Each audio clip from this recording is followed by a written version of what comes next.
Hello there, boys and girls. It is Patrick here, Eggnoc Poker. Going to be doing a new video today, and we're going to be carrying on with our 2NL challenge. I did a bit of put a bit of volume in off table or off stream to get some numbers up so we can start accumulating some more data. We had a lovely start, and then we had a massive swing where we went from I would say we were up about 11 buy-ins or so, 11 and a half buy-ins, almost, and then down to almost even within the stretch of literally just a couple of hundred hands, which is quite funny, like sub 1,000 hands. Managed to grind that back up, and we're managed to save the day, thank God. I think we did like 5,800 hands in one session. That was fun, and somehow managed to come back on top, which is always nice. Our our current big blind for 100 is 11.25. Our all-in adjustment is somewhere around 13 and a half, something like that. Sample's still very, very small, but we're getting there. So nice thing to see, at least, is the red line is starting to become a bit more positive. So this is how we are getting on. So let's bring this back over to the tables. Nice. So let's get started. So we are still on 2NL. So we're going to be seeing if we can make lots and lots of betting discs today. Let's jump straight in and see what we can do. So as always, guys, again, always saying it, but I'm going to keep saying it. Thank you so much for everyone who's been supporting the channel. It's very, very much appreciated.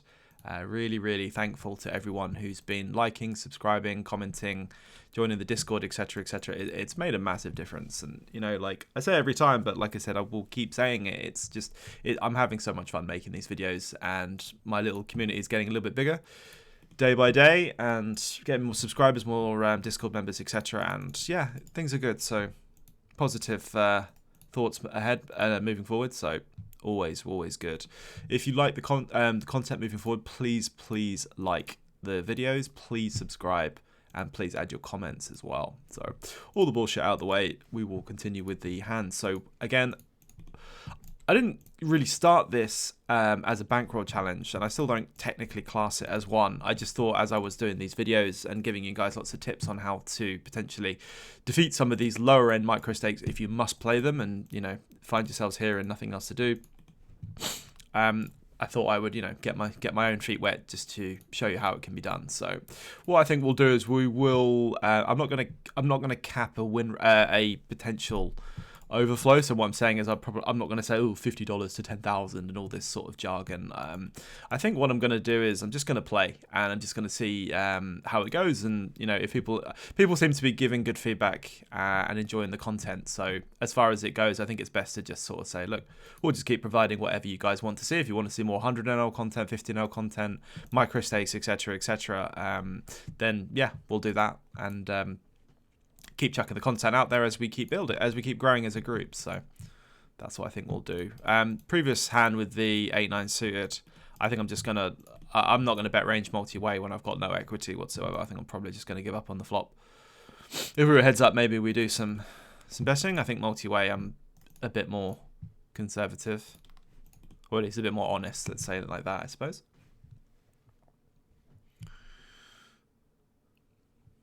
I don't know what this is, but this seems everyone just 3-bets to 9. It's really weird. No one just goes like 3x or 3.5x in position. They always go like 4.5 to like 5x. It's really, really weird. I honestly don't know why that seems to have become a weird thing. This guy has a 2% open raise. That's a bit scary. Let's just get these labels marked. Could potentially 3-bet the king 6 here. I've got no stats whatsoever. You know what? Screw it. Just the way the population plays, let's do it. I would rather over c-bet bluff a hand like king 6 suited in these spots. If I was looking for a really, really good exploit, I would be basically using... we've said it so many times, but I'll say it again for anyone who's new to the channel. We're looking for lots and lots of polarized bluffs and really, really strong value hands when we're 3-betting. And we have a bit more of a, at least at the very lower end, a couple more linear, really strong linear calls. You know, we're not looking to just 3-bet everything, every single hand, even though it does perform quite well.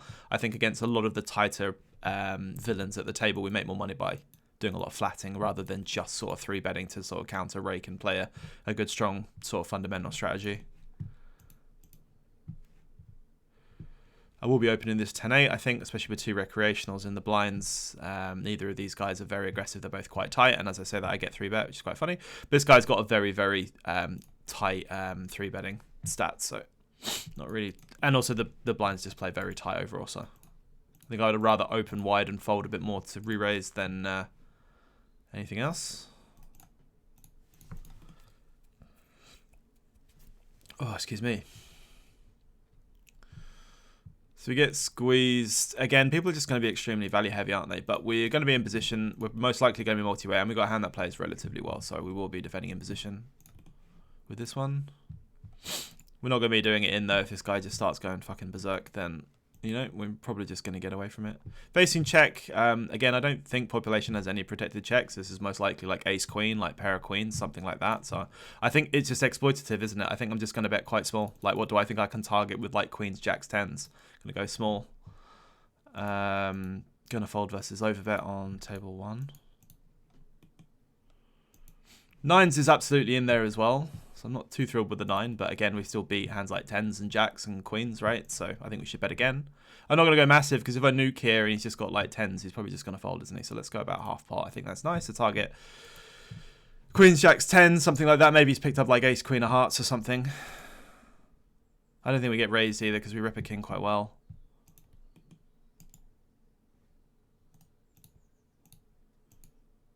And I think it's a bit too thin to jam the river or bet the river, so I'm probably just going to check back just in case this guy is trapping. But I don't. The question is, like, if we shove, can we get called by queens and jacks and tens? No. But the other option as well is, this does worry me, is if I like make a really tiny bet here and this guy's just got like ace, jack of hearts, does he potentially like bin us?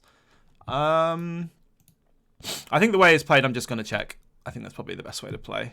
That might be really tight, and maybe it's better to go 10%, 20% or something. I honestly don't think we get 3 streets from queens or jacks or tens. And if we bet 10%, we might potentially get binned. And the guy can still have value hands, but it's probably less likely. You know what? In hindsight, maybe we should have just bet like 10% on the river there. It's very thin. It's very, very thin, theoretically. But you know when the guy just doesn't have the hand, like 9.5 times out of 10, it's like, probably should have just bet smaller. Bet small on the river, maybe.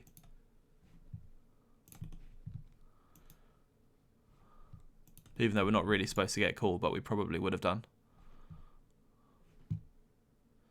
Queen 9. I prefer it, like Jack 9 is actually a better open than Queen 9. I've got 2 recreationals, but Queen 9 is such a bad hand. No, I'm not going to open Queen 9 just because it's such a bad hand.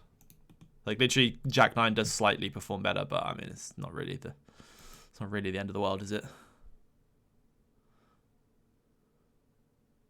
Also, the recreation we're targeting, at least we're going to be in position to, whereas the one on table 1 we were out of position. It's somewhat relevant to some extent. It's not really super high priority, I suppose. Queen 4 offsuit is my brother's favourite hand. It is a cursed hand. If you see this hand, stay away from it. It is absolutely cursed.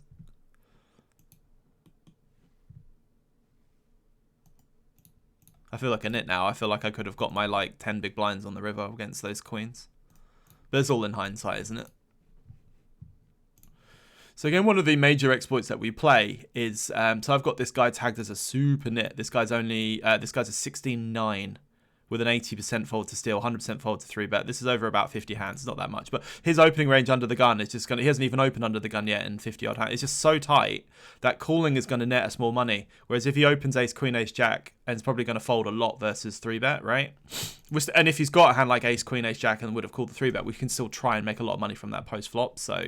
you know, we can get a lot of that money back. So what I might do here is, depending on how he plays, I might I just have stronger post-flop ranges. Like this guy's going to have loads of like ace, king, ace, queen, ace, jack, ace, 10. And we dominate a lot of those ranges now. So it's really, really good for us. Table 1, I'm not going to take showdown. I'm literally just going to go ahead and overbluff this. I'm literally just going to bet the turn and bet the river. Attack like one pair, those sort of things. And then overbluff river. And I'm going to raise... do we raise? No, let's call. Let's maybe give this guy a chance to bluff. And then we're literally just attacking like Jack 10 or attacking like 8s. So I'm just going to overbet river. So literally what I'm doing, completely over bluffing. This is completely unnecessary in theory.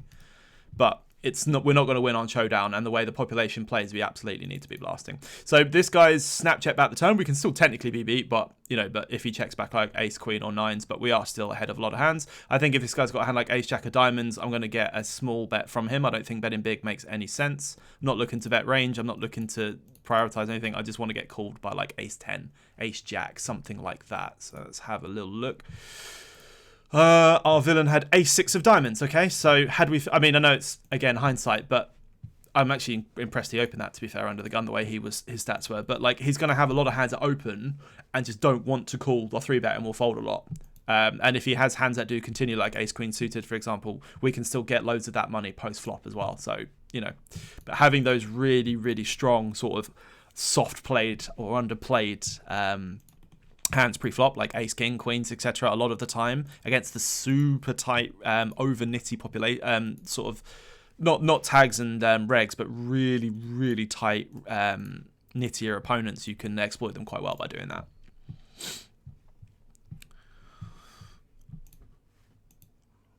I'm still really annoyed about that queen's hand, and I really feel like I missed out on a tiny river bet there, even though it probably would have been a bad bet technically. It's just like, when you're just ahead, but you just don't want to like put yourself in a weird spot. I think it's criminal to that.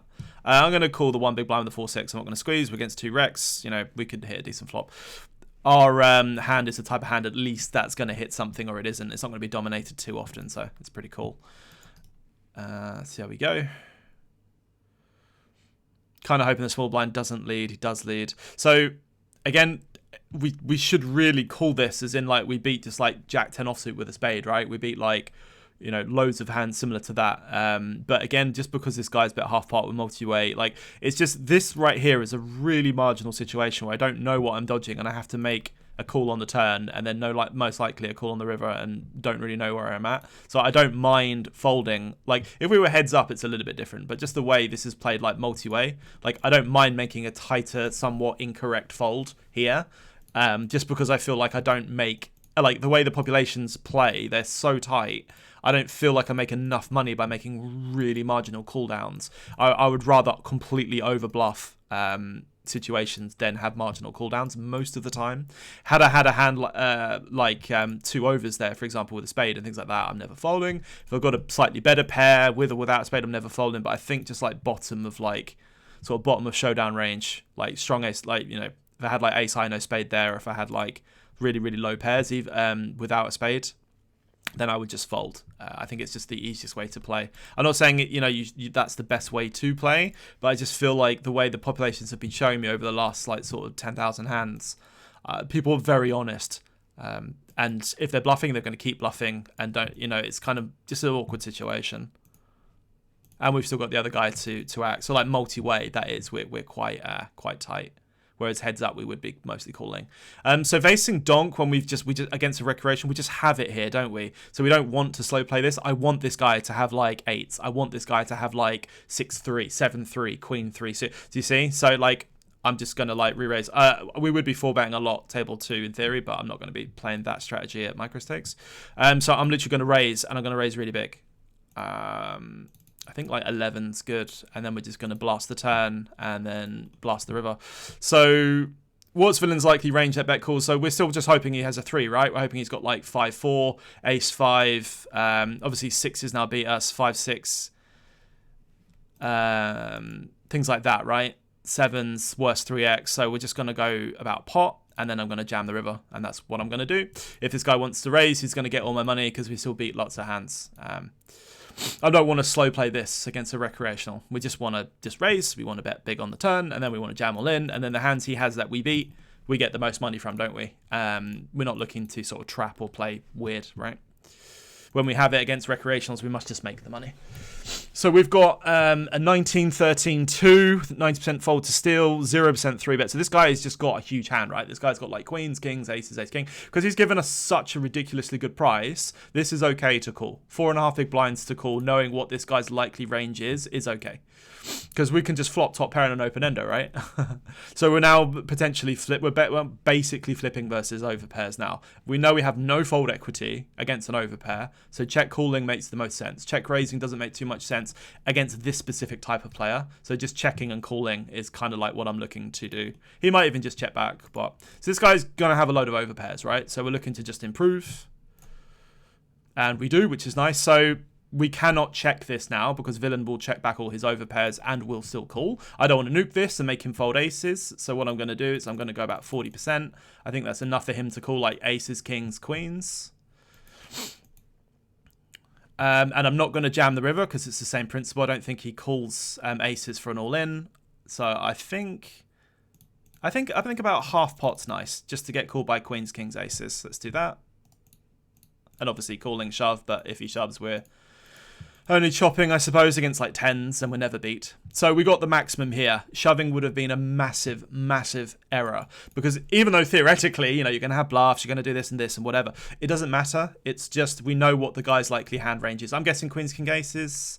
He actually had queen, jack suited. Okay, so he didn't just have aces, kings, queens, which is impressive for that stat.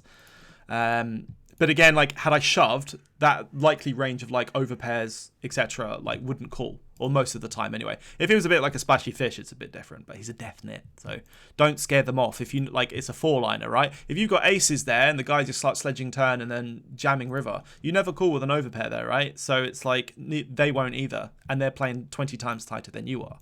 So just keep the game very, very simple and easy to play. If I had I have a direct nut shot here. This guy's quite tight, c-betting quite often, but we have quite a small sample. I could raise, I could call. I think both are probably completely fine. I think I'm just going to call in position. If I had a club, maybe I might do some slightly more raising. If this guy checks turn, I'm absolutely just going to overbet bluff.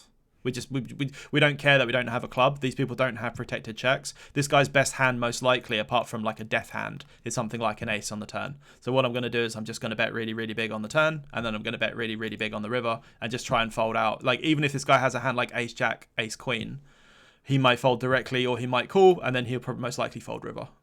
Like, that's what we should be looking to do, because we're not looking we don't get exploited, we are exploiting. So same principle again, like we're going to soft play the ace-king versus UTG by having a stronger calling range. In later positions, I'm mostly being aggressive. In the early positions, I just want to, like, the way these populations play, I don't want to scare him off. I just want to have really strong under-repped hands. I'm not going to be betting. I'm not going to be checking back. I think betting is good. Table one, I could bet or check. I think let's check. So with this guy's 600 hands. He's 10-6-2. With 3% 3-bet. So this guy's extremely tight. So we're going to target ace-jack. We're going to target ace-queen. We're going to target flush draws. We can absolutely get a big... I want to get a big bet out of him on the turn. I don't think he's folding like king-jack of diamonds. I don't think he's folding ace-queen. That's fair enough. I suppose he just had like ace-5 or something probably. Or maybe a 10. I'm going to be calling the turn lead from villain. Just because we check back, I cannot be folding directly. With the backdoor diamonds, if this guy bets big, I'm probably just going to fold. And if he checks, then I'll be checking back. Because I've got a heart in my hand, I'm blocking some of this guy's flush draws, I suppose, technically. I don't know if this guy's just going to bet his entire range because I checked. But like when we check back and call the turn, we either raise this river as a bluff or we fold. So I'm just going to fold. If the board wasn't paired, I might consider raising as a bluff there on the river. But I think ace-king's too strong to just fold to one probe. I think we have to really call. Otherwise, he just gets to run us over, basically. And I think they will do. And then we have lots of other hands that we may check back and then can call the river. You know, we have some flushes there. We have some pairs there. We don't really have, like, traps, but we have hands that are just better than ace-high, I suppose. I don't think villains... I think the villain can absolutely be bluffing there. But again, it's like... If I was going to call, I'd prefer not to have a heart in my hand, I suppose. Do I want to 3-bet this? King Jack off. King Queen's a really easy 3-bet. King Jack off will 3-bet, I think, a small amount of the time in these positions, theoretically. I've got no information, so I don't know if that guy is going to fold there. So I think the looser 3-bets, I'd rather have a little bit more information. I think I'd also rather, if I was going to 3-bet with less information, I'd rather have a suited king or a suited ace than like an offsuit combo. I don't know how relevant that is technically, but it's like, you know. So again, we've got 19, 14, 2, 90% fold to steal, 4% 3-bet. This guy's so tight that it's like 3-betting this guy. Like it's better to have a strong, really strong under rep linear call against this sort of player type, like most of the time. 3-betting is completely fine as well, and obviously this guy may have called here with like queen 9 and now realised, so there are disadvantages as well. But what I'm saying is when you've got opponent who's opening 14%, you know, and like 90% fold to steal, blah blah blah, we just don't want to get 4-bet. We don't want to 3-bet and bloat the pot. We just want to control the pots in position and then get value or bluff when we have the opportunities most of the time. The way this is played, I think we could either bet really small or check. I think both are completely fine. I'm going to start with a really small bet. Try and keep in 8s, try and keep in like ace jack of spades, try and keep in a 7, etc, etc. So versing 2 calls, I'm a little bit alarmed. However, this turn queen is really good for us. Oh, okay, well. So when this guy now leads, this is just ridiculous. I don't actually know what this guy represents, but he's so tight. He's winning on showdown 70%, 14% open, 88% fold to steal, 4%. He's just got all the telltale signs of a massive hand. Like, I don't know if this is just like king, queen, ace, queen, 7s. I don't know. I'm going to fold out and see if we can see, but I'm never calling the turn. It just has a really good hand, doesn't he? Just going to bet big, table 1. I think multi-way. I think I'm just going to size up because I have it, basically. I'm just going to go with that. That logic's good. When this guy in the big blind just has a king, we're just going to try and get the maximum from him. Easy open with the king queen suited, obviously. Going to play out till the next big blind and then we're going to be done. So in theory, we would mostly be mixing 4-bet here with some call. We're not going to be playing that strategy. Easy call, table 1 multi-way, flopping a set, lovely. Just going to be calling table 2, and we're not going to be doing it in, basically, just the way population plays. So what I'm going to be doing is, as an exploit, I'm just going to bet really small, and the times this guy has like ace, king, ace, queen, hoping he might raise. Against this size, I might actually just... I'm tempted just to fold directly. I'm not even joking, the way this population plays. When this guy could just c-bet third, which is what they do most of the time. No, fuck it. Have it, mate. No, I'm going to check this and check raise table 1. Just against these sort of telltale signs. Like when people bet, like I know this is a ridiculous fold. It is a terrible fold theoretically. But when people in tight populations, when they 3-bet you and bet huge on the flop, it's just a massive hand most of the time. Like, I'm not going to entertain it. I could call or raise. Let's call against this huge size. And we're going to be checking turn. Probably check calling again. Against this size, I think we just stick it in now. We just beat ace king, we beat ace queen. I don't think we could just call. No, I think I'm just going to get it in. Gonna get it in. Had he bet like 2/3, I probably would have just called because we're not supposed to really check raise this turn. But again, this guy just reps massive strength like ace king, ace queen, big combo draws. I think I just get called. So there you go. And he's dead. Lovely. So we're done on the next big blind with table 1. I just want to say one more thing about the king queen suited hand because I don't want you to go, oh, this guy's just calling 3-bets and folding top pair on the flop to 1 c-bet. So I didn't have huge stats. I think I had like 80 or 90 hands of the guy and he was a 19-11. So it's like when he 3-bets me, I know he's strong, but I'm not going to fold because I've got a good hand. We can play well post flop. When that guy c-bets and c-bets massive, I just don't think he's got like king jack. I don't think he's got king 10. I don't think he's got ace queen. I know it's an assumption, but I swear to the Lord of all creation, like when you're in 3-bet pots at the lowest micro stakes against perceived tighter players and they start fucking sledging, like, you know what? I'm just going to make a ridiculous fold. Like I'm not going to call 1 and check the turn. Because what usually happens is just give him ace queen, give him a flush draw, give him a pair of 10s, give him like king jack suited, whatever. Population does not c-bet in 3-bet pots for like 75-80%. They just bet small most of the time. So especially the tighter ones. So when they nuke, it's just a telltale sign of a really, really good hand. Like ace king, for example. I don't think he's going to do that with king jack. I don't think he's going to do that with anything worse. I don't think he's got enough bluffs. I don't think that c-bet size even constitutes a bluff. I put my hand up and say, yeah, maybe I'm wrong, but that is one of the key exploits that I'm using at this level. And it's just the truth. Like the results speak for themselves. So I don't think it's wrong to call, and I don't think it's wrong to at least call the flop and potentially call the turn and get to the river. I don't think it's a mistake to call down all the way either. It's just the way the populations are playing, the c-bet sizes they choose, the potential information that we have, you know, be it, even though it wasn't a massive amount of information. I mean, like, we're just going to keep climbing and just keep making money really, really fucking easily, aren't we, guys? So it's like, you don't have to take all these massive, massive situations. Like, it sucks to call a 3-bet, flop top pair and just fold to the flop. But had that guy bet small to medium, I'm never even considering folding. But when he opens or starts with a slightly larger size, I'm just not interested. I'm like default on massive, massive defense when he chooses the large size, because most of the time he's just going to bet big and he's going to absolutely nuke the turn, jam the river. I'm going to cycle, and he's going to show me aces. He's going to show me ace king. He's going to show me kings a lot of the fucking time, and he's never going to show me a hand like king jack. He's never going to show me a hand like ace jack or ace queen enough of the time. So anyway, ran over. So let's have a look. So we are currently up 25.53. Big blind 113.16. I mean, again, it's only like nearly 10k hands. It's not even a huge sample, so it's kind of hard to like detect a natural win rate still. I think our all-in adjustment will be around 16. So we're climbing back up to where we were. I'm hoping to get that back up to 20 if we could. Let me know in the comments what you think about the king-queen hand at the end, if you think it's just awful, or if you think population do still potentially c-bet massive with some potential bluffs. You know, let me know. Please like, please comment, please subscribe, all the usual jazz, and I will see you in the next one.